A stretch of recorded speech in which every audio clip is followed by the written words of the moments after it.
Bienvenidos al martes 4 de julio en Espíritu Canal. Gracias por acompañarnos y sintonizarnos siempre con su benevolencia. Pues vamos a ponernos en la disposición de la oración. Vamos a ponernos en esa presencia, en ese diálogo que nos fortalece y nos da paz. En el nombre del Padre, del Hijo y del Espíritu Santo. Amén. Te pedimos, Espíritu Santo, Espíritu de Dios, que nos des palabras sabias para que sean el eco de tu amor. Revísteme de tu presencia para que yo sea un testimonio vivo de tu fuerza y de tu bondad. Sopla nuevamente sobre las personas de este siglo, ilumina su razón, conmueve sus corazones, para que puedan conocerte y amarte como lo mereces.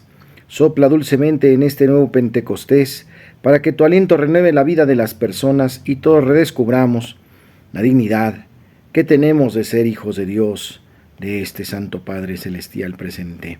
En el nombre del Padre, del Hijo y del Espíritu Santo. Amén.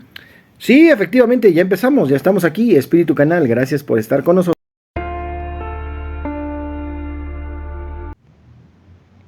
Lectura del Santo Evangelio según San Mateo capítulo 8, versos 28 al 34. En aquel tiempo, cuando Jesús desembarcó en la otra orilla del lago, en tierra de los Gadarenos, 2 endemoniados salieron de entre el sepulcro y fueron a su encuentro.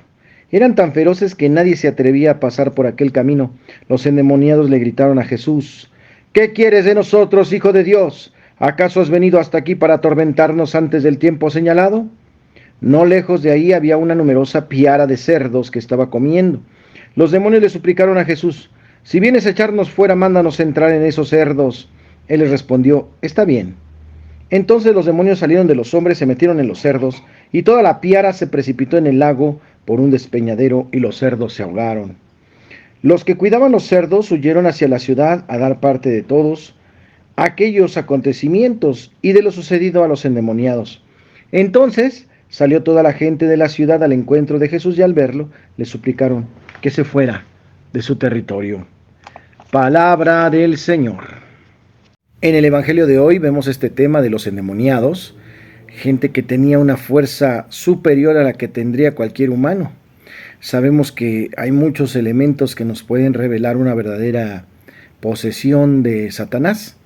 Y pues bueno, era evidente que estos dos hombres vivían ya en los sepulcros, estaban totalmente mal, estaban siendo lastimados, querían ser destruidos por el mismo maligno. Y pues bueno, viene una súplica: déjanos entrar a esos cerdos. Jesús dice: está bien, y entonces se da esa transición, ¿verdad?, de los cuerpos humanos a los cerdos. Recuerden que el animalito cerdo en la palabra de Dios tiene una connotación pues del maligno, del pecado, de la podredumbre, de lo ínfimo, de lo que no es para los seres humanos. Nos recuerda a aquel hijo pródigo que quería comerse las bellotas de los cerdos, ¿no?, en un término de pecado inminente. Finalmente así sucede, la piara de cerdo se arroja al mar, muere ahogada, ¿verdad? Recuerden que el mar también tiene una situación de pecado, de mal, y pues ahí está. En lugar de que los seres humanos que estaban cercanos ahí, los terratenientes, de los vecinos que vivían por ahí, se alegraran con la presencia de Jesús, tienen miedo y le piden mejor que se retire. Le piden que se vaya cuando Él está haciendo un milagro grande de liberarlos de la situación de Satanás. Muchos no quieren liberarse del enemigo, prefieren permanecer así, quizá por los beneficios momentáneos que tienen, o simplemente por un pacto que han realizado y tienen miedo hasta romperlo. El Señor es el que nos salva, nos da fortaleza para renunciar a todas aquellas huestes malignas. Entonces yo invito a todos los que han hecho pactos que los rompan, que tengan confianza, que no les va a pasar nada, porque Cristo los protege. El Señor ha venido a salvarnos, a estar con nosotros, a liberarnos, a darnos santidad. No ha venido a ofendernos o a lastimarnos como lo hace el enemigo, Satanás. Entonces no corramos a Jesús de nuestra vida, de nuestro camino. No ahuyentemos al Señor Todopoderoso de la presencia de nuestra vida en sus manos. Seamos más bien prudentes, cautos, y digamos: Señor, entra en mi vida, bendice mi camino, y las cosas serán diferentes. Pedimos por todas las gentes que tienen pues su espíritu comprometido, o digamos el miedo de la acechanza del maligno, que el Señor los libere en el Evangelio de hoy.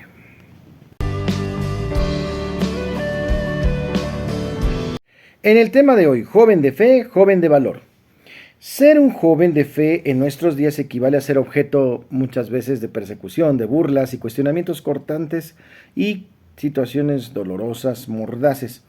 Esto porque la mayoría de los jóvenes consideran hoy la fe religiosa como una reliquia anticuada.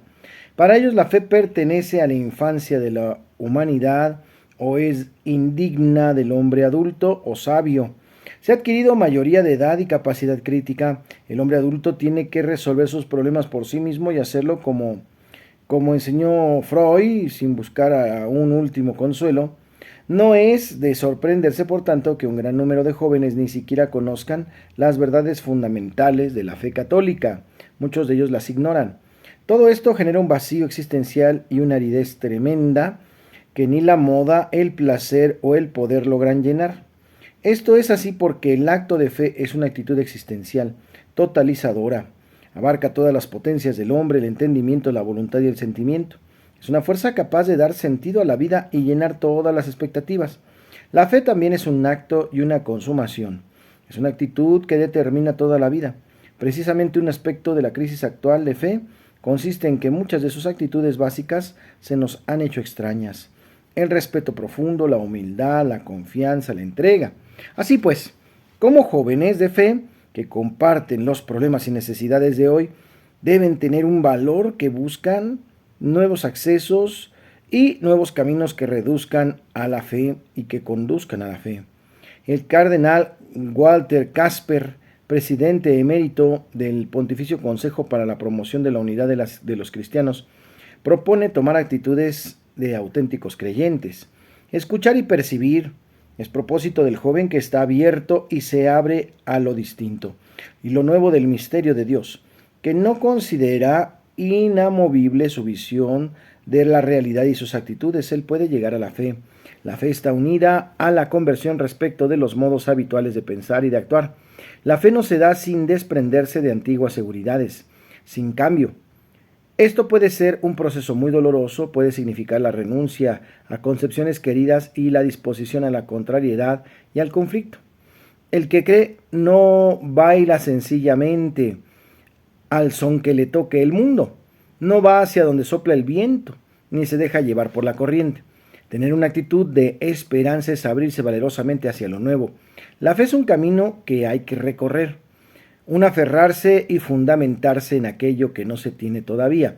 Es el valor de quien lo examina todo y por ello molesta a la persona de espíritu apocado.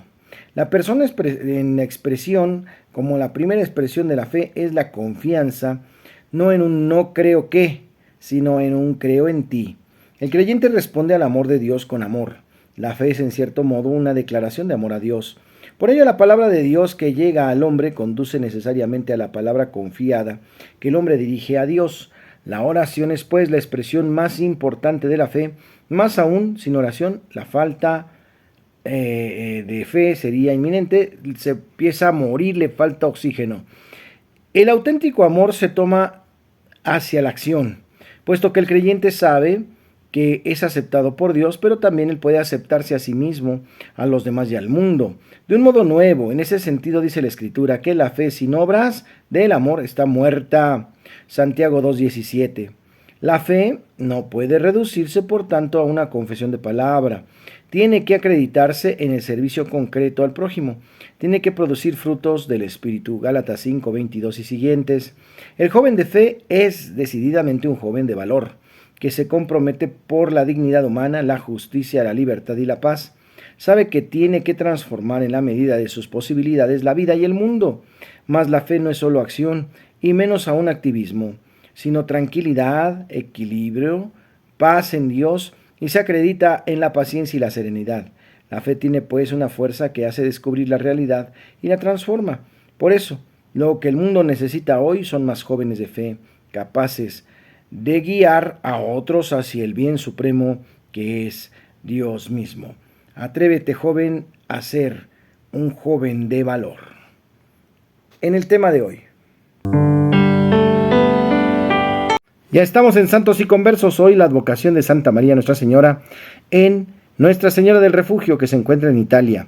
En 1690, en un lugar cercano a Montepulciano, que en español es el Monte de las Pulgas, se refugiaban muchos malhechores. Un campesino llamado Antonio Rossi encontró la imagen en un pajar y con el deseo de alejar a los malvados la colocó en el tronco hueco de una encina del bosque. El lugar pronto recuperó la paz y algunos malhechores se alejaron y otros regresaron al camino correcto. El lugar se convirtió en un punto de refugio y descanso para los caminantes, que con cariño llamaron a la imagen Nuestra Señora de la Encina o Nuestra Señora del Refugio. La pintura representa la protección maternal de María. En ella, la Virgen aparece ataviada con vestido color rosa y manto azul. Está sentada y sostiene en sus brazos al niño Jesús. La imagen presenta a la Virgen casi de la media cintura hacia arriba. El niño se sostiene del brazo derecho de su madre y se levanta de pie cubierto solo por un delicado velo que funge como pañal. La Virgen y el niño están coronados. Ella tiene una aureola formada por 2 estrellas. La imagen tal y como la conocemos es una copia de una pintura que el beato Antonio Balducini, misionero jesuita, mandó hacer del original de Italia. Esta copia se venera en Franciscati, al sureste de Roma, cuyo santuario es el centro de peregrinaciones. Para el año de 1719 llegó a la Nueva España la primera estampita traída por el jesuita Juan José Guiucha. Inmediatamente se le comenzó a venerar en parroquias, capillas, incluso en los nichos de las esquinas de las calles, especialmente en Zacatecas, Guanajuato, la Sierra Gorda de Querétaro, Puebla e incluso hasta la Alta California y Guatemala. Patrona de Matamoros, Tampico, Acámbaro y Ciudad Victoria. Su festividad litúrgica, un día como hoy, 4 de julio, pues en 1719 fue coronada por el Papa Clemente XI, en tiempos en los cristianos evangelizados por los jesuitas que eran perseguidos en China imperial. En Santos y Conversos hoy celebramos a Nuestra Señora del Refugio. La rola de hoy es Vamos a la Casa del Señor, canto de entrada de parte del canal de Ministerios Renovación. Adelante, vamos a escucharla. Canto de entrada.